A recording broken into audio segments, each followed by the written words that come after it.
Bonjour à toutes et tous, donc comme vous connaissez Jean-Frédéric Minacci. Bienvenue pour cette deuxième épisode de la formation Devenir coach mentor en développement personnel. Et aujourd'hui, pour ce deuxième jour, les coachs, enfin du moins les futurs coachs, ont travaillé sur l'objectif en 5 points. La première étape, c'est conscience du résultat. La personne qui se fait accompagner par le coach, elle doit impérativement prendre conscience du résultat, puisque la prise de conscience du résultat va l'emmener sur de nouvelles choses qu'elle va pouvoir découvrir chez elle, sur de nouveaux terrains de jeu, et automatiquement ça alimente son processus de développement. Deuxième point, conscience des conséquences. La personne elle va prendre conscience que qu'est-ce que ce processus lui apporte au travers de cet objectif. Elle va vraiment ressentir des choses plus profondes d'elle et automatiquement elle va avoir envie d'aller plus loin et elle va constater les choses qui sont fondamentales pour elle et donc rester dans cette dynamique de progression. Troisième étape, conscience des alliances.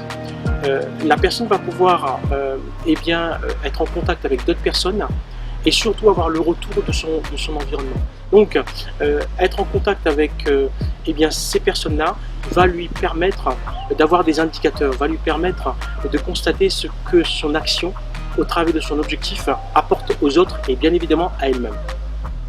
Quatrième étape, conscience des premiers pas. C'est une étape hyper importante.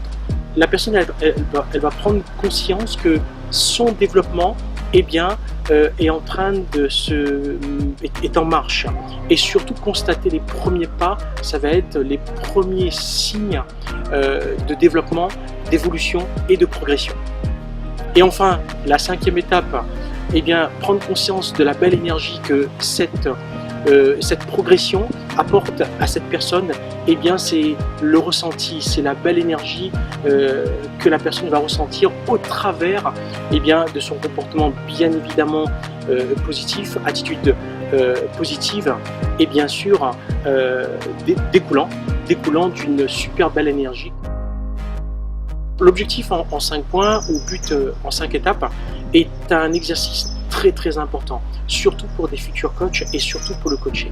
Le futur coach doit impérativement bien respecter le processus. Bien évidemment, après chacun aura sa signature, mais il faut impérativement que l'essence de ce processus soit présente dans des accompagnements. Et c'est comme ça que le futur coach va pouvoir accompagner et emmener, faire émerger chez le coaché des choses qu'elle ne connaissait pas ou qu'elle connaissait mais elle s'était complètement déconnectée par rapport à ça, voire de découvrir de nouveaux terrains de jeu. En tout cas, c'est un exercice qui est fabuleux.